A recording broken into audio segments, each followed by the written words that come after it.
Morning, people. Morning. Yeah, sorry that I'm late. One man deep today. Jordan's not here. Thank you all for tuning in. And before I even start off with the post match debrief, big up you, J Spurs. Thank you. You've been rocking with me since Twitter, Insta, YouTube. Honestly, thank you for getting me to 3K. 3K in 4 months. I'll take that. That's really good. That's much better than what I expected this year. Like I didn't even think I was gonna get 1,000 subscribers by the end of the year. But now my aspirations are bigger. I'm going for 10K at the end of the year. Anything is possible, really. But honestly, yeah, thank you lot for tuning in, man. Yeah, honestly, like let me get the positives out of the way. Like it's been really cool. Like creating content, even though, albeit it's been under the worst circumstances as a Spurs fan, it's been really cool doing it, and I've met some cool people along the way. And this is only the start of the journey, man. So yeah, long may it continue. Just going through some comments. DS says the only positive from last night is it's another game closer until the end of the season. I echo your thoughts relentlessly. I echo your thoughts with times 1,000. Martin, big up. You're a regular watcher as well. I appreciate you. Big up, Tobs. You'll have to write off the rest of the PR performances as the coaches and playing staff have mentally switched off and not playing for anything. Just have to hope they turn up for the cup final. It's wishing on a star right now, man. It's bleak. J Spurs, we actually play like a team who doesn't train. Yeah, bruv. Boy. How Spurs went out of Europa is as low as it gets. A squad as mentally weak as Spurs at the moment cannot recover from that. Imagine the conversations every day in training after that. It's a fact. Sustainable shooter, shout out you. Also a regular watcher. Big up Tobs. The Dyer is the worst player in my opinion. Useless and can't stand him, but Lamella is not far behind. Wasted opportunities to pass to Kane and Son on loads of occasions. Awful player, and I hope he's off, bro. Dammy, you want to troll? Keep trolling. You lot play at 5:30 today. If you lose, boy, ain't no place you can hide from me, bro. Ain't no place you can hide from me. But bad luck this evening. I was gonna say good luck this evening, but I wish you the worst of luck.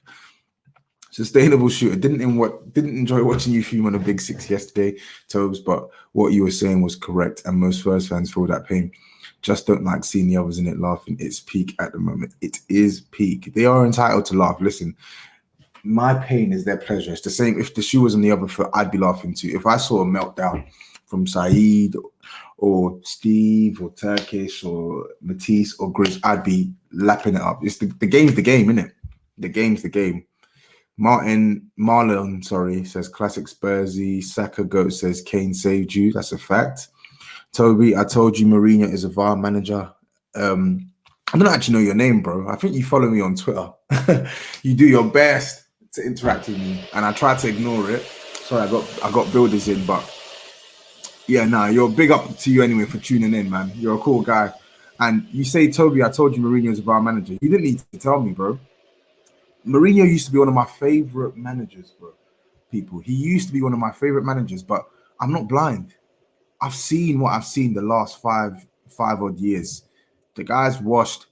I always hark back to the game, and I went to this game as well. The beginning of the end for Jose Mourinho was when he played us at White Hart Lane just over 6 years ago. 6 years and like 2-3 months ago. I was at that game. It was the first day of 2015, New Year's Day 2015, and it was us v Chelsea. Chelsea were flying high, top of the table, etc., etc. I think they were only like 3 or 4 points ahead of Man City. And yeah, they just got a rude awakening because prior to that, they were free scoring. Chelsea were free scoring. They went to Anfield. They beat Liverpool 2-1. They beat Arsenal 2-0 at home. They went to Goodison Park, smashed Everton 6-3. They got some good results that season. They really did. Got some really good results that season. They got a point against Man City with no Diego Costa. They were flying high, and I gave credit to Jose Mourinho because even the season before that, his first season since coming back, he got them in a title race and he got them to the semi-finals of the Champions League. So even though his reputation was a little bit tarnished at Real Madrid, he was still an elite manager, and it showed. But when I say the pendulum swung this game, it really did. He came up against an exuberant Spurs side, led and spearheaded by Harry Kane. Sorry about the builders again. Harry Kane, I'm not sure if you don't remember it. Go watch the clips. Spurs 5, Chelsea 3. Rude awakening. We absolutely pulverized Chelsea at our ground. And Harry Kane ran rings around the defense. Took the piss out of Cahill, took the piss out of Terry, took the piss out of Matic, battered them. Nasser Chadli was brilliant. Danny Rose was brilliant. Eriksen was brilliant. Absolutely torn them apart. And when I say that game, beginning of the end, it was the beginning of the end. Because the minute that guy got battered like that, he shut up shop. He shut up shop. Go speak to Chelsea fans. He shut up shop. He started seeing dumb stuff like playing Kurt Zuma defensive midfield. He was overcompensating because after that game, I think Man City were what? They went level on points, I think. But Chelsea were above on goal difference. So he said, you know what? I'm not surrendering this league title. So he parked the bus and relied on Hazard, Costa, and Co to do the magic at the other end. He literally would play with five defenders, defensive midfielder, and retain that solidity at the back and let the attackers do the job. That's why you hear Chelsea fans say Hazard carried us that season towards in the second half. And whilst I do think it's far-fetched, there's an argument to be had for it because it was literally defending, and letting the attackers do the job at the other end. Diego Costa's goals are dried up. Fabregas's influence was on the wane a little bit in the second half of the year. So it literally relied on individuality to win their matches. And you even saw it in the cup final. In the cup final, I'm pretty sure he played Kurt Zuma defensive midfield again, just to counteract the threat of Harry Kane. And I'm not trying to shit on the manager's tactical approach. I think it was clever a little bit, but the fact that, fair enough, it won you the league and you still persist and you still don't want to get the best out of your attacking plays and you still don't want to change, even when it's losing, there's my issue. And from there, it's been worse and worse and worse. Man United, I'll give him credit. His second season at Man United was good. Finishing second, 81 points. Got some good results that season. I'll give him that. I think that was a relatively good season for United, points-wise. But some of the performances in that season, again, poor. Performances in the first season, poor. Performances in the last season, awful. Sorry for the monologue, but the guy is he's a bad manager right now. He's a bad manager right now. Yeah. Sorry, I'm just going through some comments. Let's see. Yeah. Harry Kane FC. Yep. Mourinho's football makes me sick. Yep, me too. Thank you, lads, for wishing me for the well wishes on the 3K. Thank you, folks. Hey, at least the media don't grill you lot like they do Arsenal. They grill us all the time, bro. Would you take Tuchel at Spurs in a heartbeat? In a fucking heartbeat. Jose belongs to the streets. He needs to F off. But yeah, listen, I've been rambling. We are 20th. A big up, Ash. Shout out, Ash. My fellow Spurs brother. Check him out if you haven't. Never a Foul on YouTube. And Ash does a regular Spurs show there, Views from the Skywalk. Check that out. It's good. It's good to have like-minded Spurs fans that are content creators because we all share the same opinion and we may have some nuances here and there, but it's good to have balanced conversations with fellow good Spurs content creators, and Ash is definitely one of them. So make sure you lot check out Reviews from the Skywalk when you can on Never a Foul TV. But yeah, Ash says we are 20th, and 15th in how many times we have entered the opposition's half, opposition's third, and opposition's box. Disgrace. It's a fact. This is why all the points and the goals and stuff, it papers over the cracks. Like when people say stuff like without Kane and Son, Spurs would be like a relegation team and stuff. I've always thought that stuff is far-fetched. Relegation is complete nonsense. But if someone said, take out Kane and Son, and Spurs are a very average side, mid-table, 9th, 10th, whatever, you're scratching your head as to why they're wrong there. You're scratching your head as to what to say as a rebuttal. Because we do have some good players in this team. We do have some good players in the team. But the way we play, the way some of these players have played, it's embarrassing. We've lost count of the times as Spurs fans where we've said that was a shocking performance. Shocking performance. I have not seen this many bad performances in this season since the AVB and Tim Sherwood era. I've not. I really haven't. The only difference is the pummelings just aren't as severe. Teams are still creating the chances. Teams are getting past us. Teams are creating enough opportunities to pummel us, and they're just not doing it because they can't finish. Yesterday is registered as 2-2, and they'll say, oh, yeah, now Spurs, they didn't lose. We should have lost. We should have got hammered. Newcastle again, 2-2. We should have got hammered. We should have got hammered. And there are many, many games like that this season where we are not playing well, and we're getting away with it. Wolves, we conceded late on, but we should have lost. We should have lost that game. There's so many matches this season that we should have lost, and we haven't because like I said, we have Kane and Son brilliance to bail us out. Let me even start on the lineups yesterday. Like, let's deep it, yeah, people. There is nothing wrong with playing three at the back. So before I start off on this tirade, there is nothing wrong with playing three at the back. My issue, however, yesterday was the personnel he picks in the back three. Yeah. Why is Eric Dyer back in the team? This guy was discarded for 6-7 games on a trot, rightly so, because he was playing like a sack of shit. And all of a sudden, he comes back into the fold against United and then starts again against Everton. Can anyone justify why he's playing? Just play the back two. Like, in the midfield as well, we had Sissoko Højbjerg as the base and then Ndombele further ahead. Why is Sissoko starting? Why is Sissoko starting? And his system is so stupid. Like, it's crazy. It's mad that I speak about arguably the greatest manager of his generation like this. It's crazy that I'm speaking about him like this, but I have to because I can't make sense of it.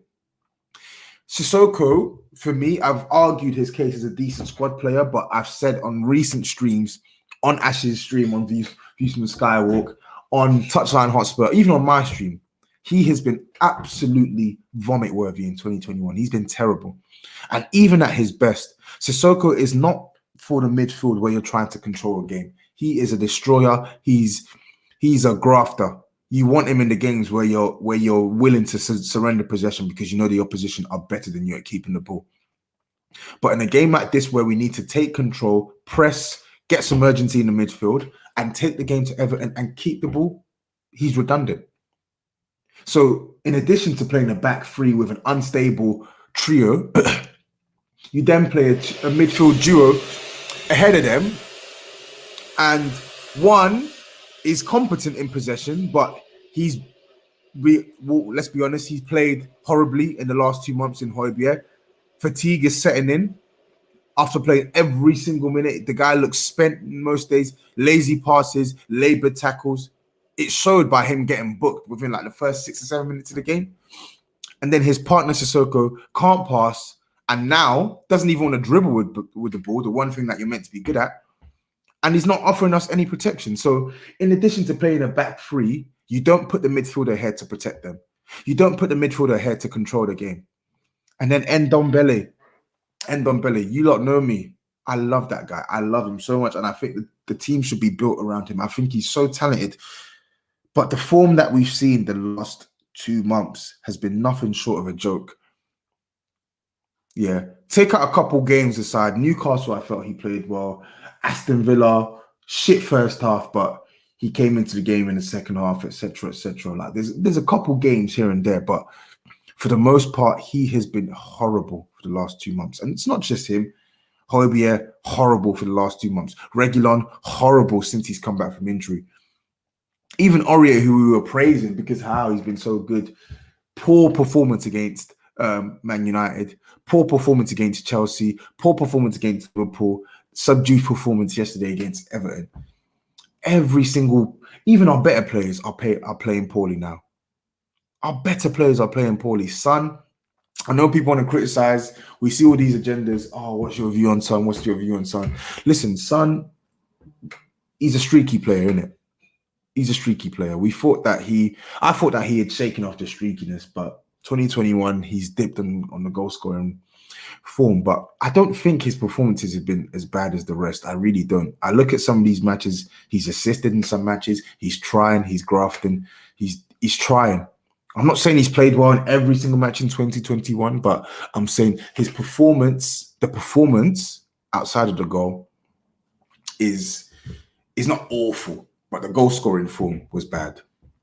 But the problem is, yeah, some of our better players are not performing. You can put some of that down to the manager. You can put some of that down to the players, but they're just not performing, bro. They're just not performing. And I'm gonna say something controversial here as well. So let's get back to the starting lineup. For me, it was obvious. You didn't need to play a back three. You should have played a back four. Alderweireld, Joe Rodon. There was no Dominic Calvert-Lewin. He was injured. So that threat in the air, the physical challenge that you want, that he was going to give you, it's not there anymore. Fair enough, Richarlison has a little bit of pace, but he's not even fast in himself. He's not fast. Like he's not fast. Just play Joe Rodon and Alderweireld. Play Aurier at right back. Play Reguilon left back. Play Højbjerg and Ndombele, and you play Lucas Moura. And you play Bale on the right. You play Son on the left. You play Kane up top. Get the shooters on the pitch and just score some goals. Why is that so difficult? Like, his systems are so weird because it doesn't make sense. And then even if you want to play a back three, cool. Don't play Eric Dyer in the back three. I would have preferred to see Tanganga in the back three.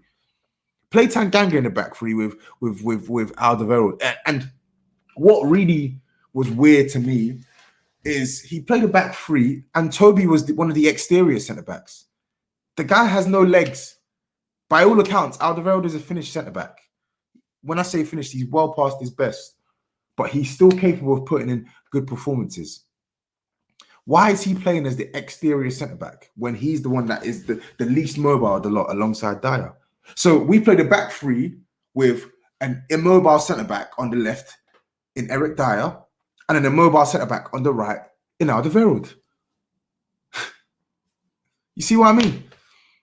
You see what I mean about this manager? It doesn't make sense. Davinson Sanchez has been dreadful this season. But the back three, that's literally the time you want to play him. That is literally the time you want to play Davinson Sanchez. And you don't play him. I don't get this manager. If you're playing a back three, Alderweireld has to be the central defender.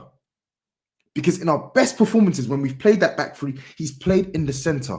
His reading of the game is still good, but he can't move his feet well enough. He can't do it anymore. If you pull out Alderweireld and isolate him 1v1, he's finished. But yet, the manager doesn't do it. In the midfield as well, Sissoko had no business starting this game. If you're looking to control this game, I know he gets stick. I know we need to sell him. I know all of these things. But Harry Winks should have started that game. If that's what you're trying to do. If you are trying to control this game, yeah, and keep the ball and put as much pressure on Everton, Harry Winks should have started this game. He should have started the game. I don't think he's a better all-round player than Sissoko, but he is damn sure better in possession. Damn sure better in possession. He should have started this game. He should have started the game. It's that simple. If that's the game plan, he should have started. But what do I know? Anyway, the performances were dreadful. Ndombele should have been hooked at halftime. Reguilon, shocking. Yeah. Son started off well, but petered out, and then he had moments in the second half. Lamella comes on. He does what he does best. Press, hassle with no fucking quality whatsoever. It pisses me off that he even gets these opportunities to come on and be the savior for us. It pisses me off. And it pisses me off that I used to have stocks in this guy. It pisses me off that I used to justify this guy being a squad player for us, because he is utterly useless. I don't care about his Rabona goals. He is useless.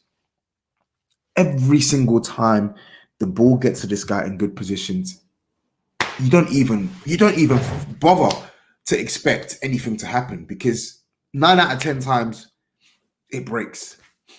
We all saw that opportunity. Son on the left, Kane on the right. What does the guy do? He shoots. Blazes it over the bar. Someone says swear Lamella got a pre-assist for the second Kane goal. I don't even know what this pre-assist stuff means. Well, I do know what it means, but I don't care about all of that. The Kane goal was made out of shocking defending, absolutely shocking defending, and clinical finishing from, in my opinion, the best striker on the planet. Sorry, let me just go through some of these comments. Big up Hearty for the super chat. You haven't replaced Dembele, and it really shows. I think we have, but not from a defensive point of view. We've got a player who is better than Dembele on the ball and can drive the ball as well as Dembele, but he's not as good as Dembele defensively, and that's Ndombele. The EVV says Jose out, but my goodness, we couldn't string 3 passes together. The midfield 3 were misplaced and easy. Yeah, this is what I'm saying. Højbjerg, shocking. Ndombele, shocking. Sissoko, redundant. Martin says Spurs do have 20-minute spells in patches during games, but cannot string a 90-minute performance since this year. Far more questions than answers for you, Tobs, and the answers aren't the right ones for you. It's a fact. We have so many issues. It's not just Jose, because I've just spent like 10 minutes going through some of the players, but you see how this guy's system just hampers him. Who even does that? Who does that? 5 defensive options against Everton? In fact, no, wait, because you have, 5 at the back, plus Sissoko, who's basically a destroyer, plus Højbjerg, who's the destroyer. That's 7 defensive options against Everton. When I say Everton, I don't actually think Everton are a bad side. I think they've done well with considering the circumstances they've faced this season with the injuries, etc. But they've been shocking the last month and a half or 2. They've been shocking. I watched them on Monday against Brighton. They were terrible. They literally, Ancelotti played like 6 defenders, and they had no ambition to go for that game, and they should have lost. And they've played us with no Decore in the midfield, with no Dominic Calvert-Lewin. They played that bum, Tom Davies. We could have bossed. Take this in, people. We could not boss and control a game with Tom Davies pairing up with Allen.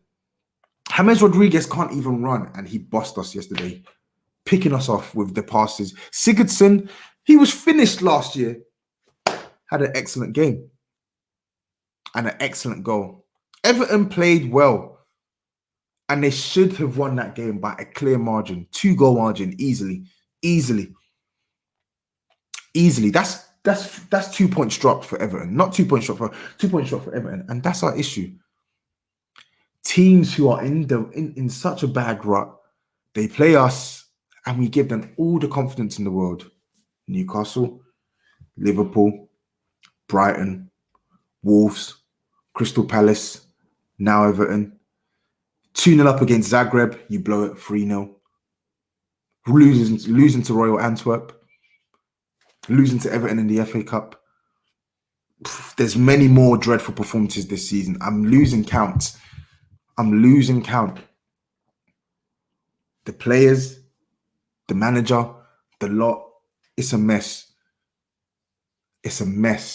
And in all honesty, I need this season to end. I couldn't care less about this cup final. I couldn't care less. If we win it, I'll celebrate. Cool. But Emotionally, I'm not invested. I'm not invested because I don't expect this team to win. I don't expect this team to lay a glove on Man City. I don't. And anyone who keeps telling me it's a 50-50 game, you're just not watching this team. You're just not watching this team. You ain't watched this team in 2021 if you genuinely think this is a 50-50 game. You're just not. You're not. I see some comments as well from our fan base. Like loads of people's now all of a sudden Ndombele, awful player. Now all of a sudden Reguilon, shit by. And the revisionism makes me sick from our fan base sometimes. It really does.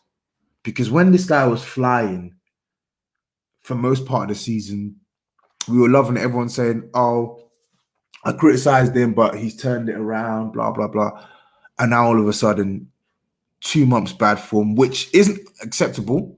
I've criticized him. It's not acceptable. He needs to do better. That's why he won't be rated as one of the elite central midfielders. He can only be rated as a good one until he steps up the level. But the revisionism is nasty. It's nasty. It's very nasty. All of a sudden now he's shit. I'm seeing some comments about Reguilon. Oh, he's this, he's that, and the other. Listen, Reguilon has been shocking. But I am not going to let a bad patch of form cloud from the majority of performances I've seen from the guy this season. The majority of performances I've seen from Ndombele this season. The majority of performances I've seen from Højbjerg this season. The majority of performances I've seen from even Son this season. So, yeah. Treble Z, shout out Dave. Yeah, they were waiting. There's so many comments I need to go through. One sec. Did you see Mourinho's reacting to Pogba's comments? I didn't see it. Can someone put in the comments what he said? Mezue, sorry if I butchered that. I think Ndombele is more techie than Dembele, and Dembele was more industrial. It's a fact. Dembele was more robust. Shout out Tans as well. Tired of being angry at this club. It's a shit show. I worry about the future of Tottenham Hotspur. Congrats again on hitting 3K subs. Thank you, Tanya. Big up. We need to get you back on here soon. I probably should have invited you to come on this morning, to be honest. We haven't replaced Eriksen and Dele. We haven't replaced Eriksen. Forget about Dele. We haven't replaced Eriksen. That is the key one. In fact, Dele's contribution was vital too in terms of goals and assists, but he's still here. He's just a shadow of himself. Is this true? Mourinho responds to Pogba. I couldn't care less what he says. I'm not interested. Is that true? I don't think he'd say this, I don't know.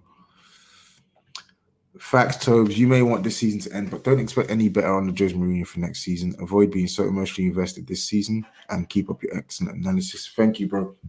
The problem is I have to be emotionally invested because I'm a season ticket holder.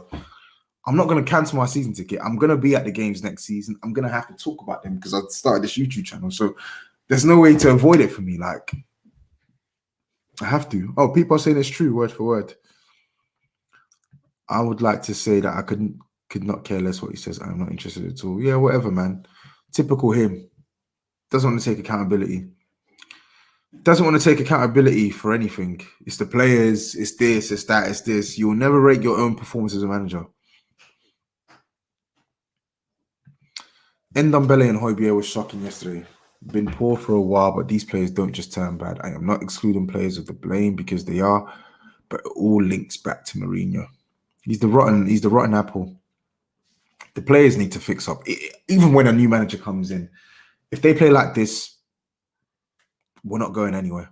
And I think, and it's mad. I think even if a new manager comes in, there's a cap on what they can achieve with this set of players. Whatever happens in the summer, we need a reset. We literally need to rip out around 8-9 players from this team. And it's not saying replace the squad with 8 or 9 players. That's the difference. We have so many good on paper players that are shit, or decent on paper players that are shit. Take out these dead players and bring in about 4 or 5 genuine good players. They don't have to cost 50, 60 million. I was speaking to my friend the other day, and he was saying, how are we going from Skriniar to Anderson? I get his frustration. But Shaquem Anderson is a good centre-back. He's 24 years old. He can pass the football. He's consistent. Yes, he's playing for a Fulham side, but the talent is there. Liverpool signed Gini Wijnaldum from a relegated Newcastle side. Liverpool signed Andy Robertson from a relegated Hull City side. Liverpool signed Virgil van Dijk from a Southampton side that were lagging under Pellegrino. Yeah. So for me, if you're good, you're good. If your level's your levels, I don't care what level you're playing at. And I think that's the common misconception now. It's not just us spending, because Spurs have spent money. And since the start of last season, of course, we're playing catch up because we didn't spend anything for like a good 2-year period. But since the start of last season, I think Spurs have spent something like 230, 240 million. So if you're willing to spend the money, and we need that willingness from the chairman, you need to spend it right. We don't need to get 8 or 9 new players. Just get 4 or 5 genuine good ones that are consistent. Genuine players who can make a difference to this team. Højbjerg is a prime example. I didn't expect much from Højbjerg, but he's been a breath of fresh air. I don't care how bad he's playing. He has been a superb signing for us. And he only cost 15 million. Good additions to the team. Reguilon, top left back. Yes, he's playing like a sack of shit, but top left back. He cost 32 million. It doesn't have to be 60, 70, 80 million. Just sign good players.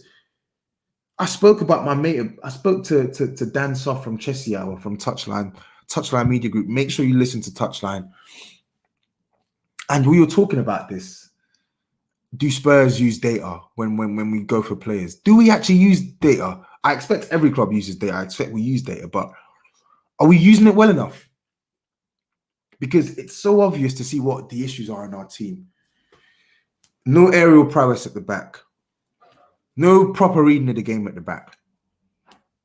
But we need better ball controllers in midfield, in addition to Ndombele and Højbjerg. We need an advanced a player who can operate in between the lines that is capable of scoring and assisting. We need pace on the right-hand side. We need sturdiness in the right-back position. There's so many analytical tools that you can use to find this, because players are scouted and analyzed to the nth degree nowadays. I'm an IT consultant, so I know about the analytics tools that are available. There is a vast range of tools at these clubs' disposal to try and iron out the issues that we have. We live in a day and age where players are scrutinized so heavily by every action they do on a football pitch. So it's relatively simple to find a player who fits the characteristics, who fits the profiles that you are lacking, areas that you are lacking in. You have tools that are capable of showing you players that excel in these areas. So why are we still talking about Spurs botching recruitment? I don't want to see 10 new players coming. I don't care about that. I want to see about 9 or 10 players out. But I want to see genuine good players come into this squad. Genuine good players. Players who can come in, hit the ground running, play consistently. Not give him 2 years to wait for potential. Not he breaks down after 2 games. Genuine players who come in and give us an immediate injection of quality, like Højbjerg did, like Ndombele did. Ndombele needed time to adjust, but I meant to say like Reguilon did. That's what we need. That is what we need. So anyway, before I round up, I just wanted to shout out one man. Obviously, Son gets his plaudits. I think he's been excellent this season. I know he's not had a great 2021, but you have to put things into context. The guy's played, 45, 46 games this season. He's 1 goal off 20 for the campaign. He's on 16 assists. The guy might well do 20 goals and 20 assists this season, and we're still talking about how he's this, he's that. There's a cap on my criticism for Son Heung-min this season because of what he's done, the big teams he scored against, the times he stepped up. So I can forgive this patch of bad form he's had in 2021, but he needs to do better. He needs to do better. We can't, you're a top-end player, elite player. You can't just ghost. This was my issue with Son before. You can't just ghost. He's always been a streaky player, but we thought we got that streakiness out, and it's crept back in this season. He needs to have a strong end to the season. You need to, bro. You need to. But actually, yeah, before I even talk on the player that I want to talk about, Steven Bergwijn, people asking what's happened to Bergwijn. He's been shit. That's what's happened to him. He's been shit. I'm not even emotionally invested in Bergwijn anymore. I'm not invested in Bergwijn anymore. And when I say I'm not invested in Bergwijn, I'm not invested in beefing for Bergwijn because he's not giving me a reason to fight for him. And I do think under a better manager, he may be able to coach the best out of Bergwijn. But listen, players need to take accountability, and Bergwijn has been shocking this season. I can't put that on Jose Mourinho. He's been shocking this season. I think Jose's even given him ample opportunity to prove himself, and he's been shocking. He's been shocking. Sorry, I'm just going on. I just wanted to check some super chats as well. So shout out Manas. Tottenham front three and balanced midfield three may be considered top four in the league, but the defense is poor. Mourinho should still get more out of the attack. Mourinho should get more out of the squad, period. We have enough there to be controlling games better and to be scoring more goals and not losing as many games. Nobody blames Mourinho for the defense, but we blame you for a system that continuously exposes our defense. We blame you for a shocking use of subs. We blame you for weird tactics. We blame you for us not being able to string together any structured attacks. That's what we blame him for. Yeah, Neil Gunner 93, Dorothy, good signing, shocking signing. Yep, we know. Let me just go through another super chat. Shout out Tyler. Why does Saeed think Chelsea and Spurs have no rivalry? I don't know. Saeed has his Man United tinted lenses, and it's fine. Listen, you don't get it. It's fine. It's fine. But he looks at it from a Man United perspective, and I don't blame him. That's my guy. But yeah, back on the main man I wanted to speak about. He is the outstanding candidate for me for player of the season. I said it already on the stream. He's the best. For me, he's the best striker on the planet. I love Lewandowski, and I don't mind people saying Lewandowski is better than Kane. That's fine. Lewandowski scored something like 34 league goals in like 30 or 29 games this season. But for me, Harry Kane, he is the best striker on the planet. He's the best striker on the planet. And it annoys me when people say, but where is Kane's clutch moments, this, that, and where has he done this and that and the other? Like, are you literally not watching what this guy's doing for us week in, week out? Even when he doesn't play well, he's a cut above the rest. He's a cut above the rest. And it's going to be a sad but expected day when he leaves this club, because he is an unbelievable footballer. Look at that first goal. Lucky deflection, but the touch to even kill the ball and then to pack it away on his weaker foot, absolutely bury Jordan Pickford. That is elite personified. 2 chances, 2 goals. You don't play about with this guy when he's in the box. He's an incredible striker. And this is what I mean about why he's so good.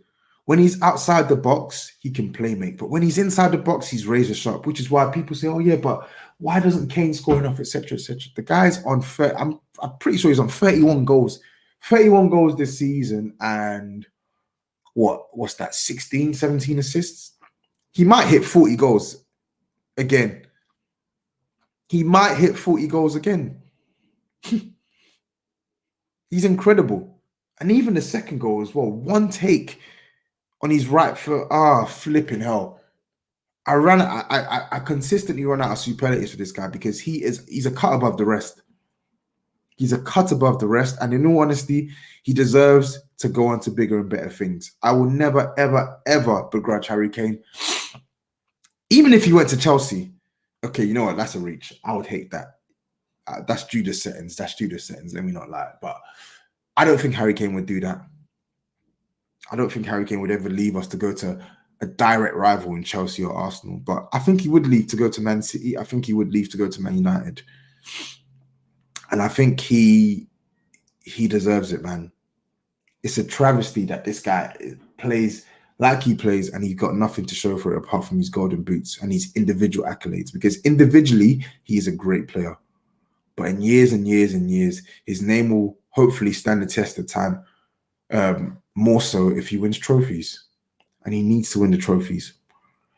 But excellent player. Didn't really offer us much outside the box like he normally does yesterday, but killer instinct when he's inside the box, 2 chances, 2 goals. If Harry Kane didn't drop deep or whatever and stayed in the box and he had the adequate level of chance creation facilitators, he'd be hitting Lewandowski's numbers easy. It's no coincidence when we had our chance creators in the team like Eriksen, in addition to Son, in addition to Ali, etc. Kane hit 41 and 35. 45 appearances. The season before that, Kane hit 35 and 39. The guy's a bagsman. If you want him to just be a pure goal scorer, he will get you 30 to 40. If you want him to be a goal scorer, in fact, if you want him to be a pure goal scorer, he will get you 35 to 45 goals. If you want him to be a goal scorer and a creator, he'll get you 30 to 40 goals and he'll chuck in some assists to boot and some exquisite passes. He's an unbelievable player. Sustainable shooter. Shout at you. The club has brought us fans to such a low point that we are happy for him to go and win trophies, which is probably the right thing to do. He's just elite and nobody can debate that with us. It's a fact. It's a fact. It's a fact. Yeah. He deserves better than this. He deserves so much better than this. And then my last point as well. All those Spurs fans who were saying Eriksen this and Eriksen that and blah, blah, blah. Yes, he was on the wane. Yes, it was the right time to sell him and stuff. But the revisionism on Eriksen's impact at our club is funny. It's funny. Because when he was leaving, as much as I acknowledge that it was the right time to go, he is a player that I've always given his respect because he was an exquisite player for Spurs, unbelievable player for Spurs, and he was so integral to how we played. It was no coincidence that when he started dipping, his performances started dipping, the team started dipping, the chance creation started dipping. And it's just funny because I remember the last probably 18 months of his career, the guy was getting pelters from everyone. Even, yes, he played bad in that Champions League year. He had some bad performances, but even then, he would still win us matches. And he's still getting criticism. He's still getting criticism. In his second to last season at Spurs, I think he scored something like 12 goals in all comps and hit something around like 17 or 18 assists. Stupid numbers for a number 10. No penalties, no nothing. Set pieces, assists from open play, good goals from outside the box. Clutch moments in that season, and he still got abuse. I hope you're happy. The arrogance of our fan base and this club that you think we can lose a player of that level, we can lose his influence and just not replace him, or think Lo Celso is the replacement. The arrogance. The sheer arrogance. To lose, for me, top 3 number 10s in his time in the Premier League. So I'm talking from the day he joined to the day he left.